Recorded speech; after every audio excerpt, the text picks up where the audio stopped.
இதெல்லாம் சும்மா சாம்பிள் தான். இன்னும் ரெடி ஆகிட்டு இருக்கு. வரப்போகிற நாட்களில் அதை நான் உங்களுக்கு நான் சொல்கிறேன்.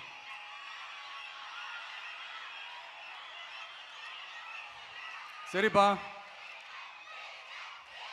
Thank you thank you thank you.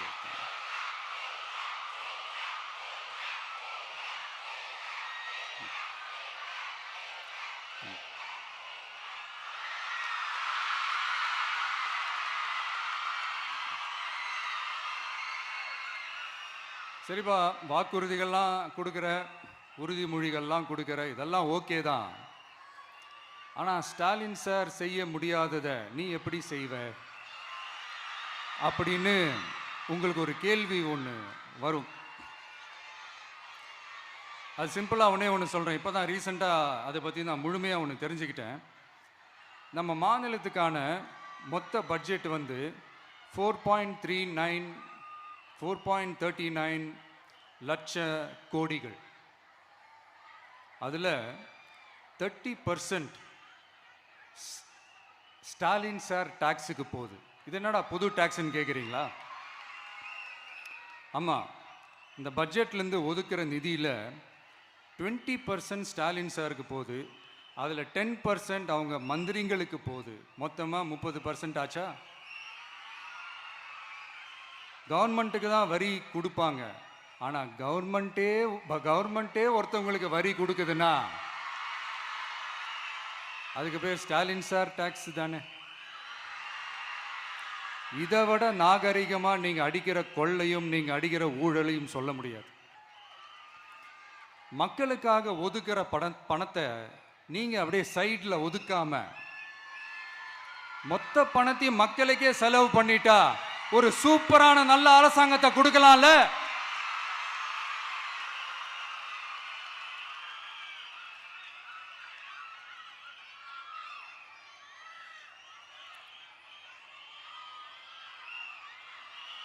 இப்படிலாம்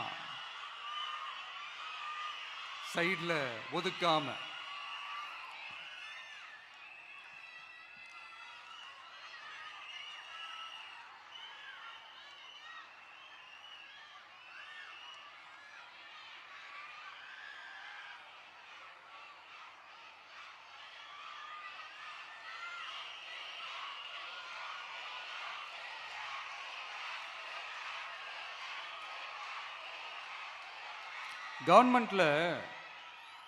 கவர்மெண்ட்ல காசு இல்லை அப்படின்னு சொல்றாங்க.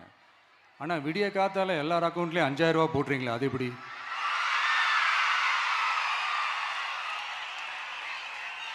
$2000 போடுறீங்க, 3000 போடுறீங்க, 4000 போடுறீங்க, இதெல்லாம் எப்படி?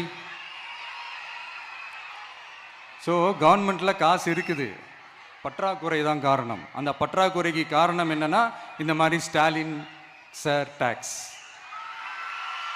இதை முதல்ல இதெல்லாம் ஒழிச்சாலே போதும், எல்லாமே தன்னால நல்லாவே நடக்கும்.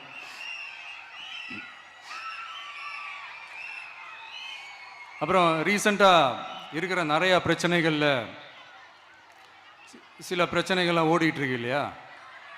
அதெல்லாம் நீங்கள் அதுக்கு போராடி ஹர்ட் ஆகிறதெல்லாம் நான் பார்க்குறேன். அதை பார்த்து எனக்கு ஹர்ட் ஆகுது.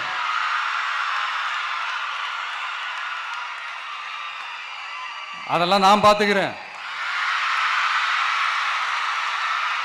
நாமளும் நீங்களும் சேர்ந்து மக்களுடைய பிரச்சனைகளை மட்டும் பார்ப்போம். சரிங்களா? அவ்வளோலாம் ஹர்ட் ஆகுதுங்க, அதெல்லாம் வருத்தலாம் கிடையாது.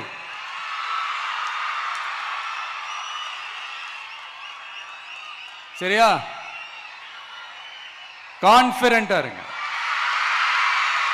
நல்லதே நடக்கும், வெற்றி நிச்சயம். மீண்டும் சந்திக்கும் வரை நன்றி, வணக்கம்.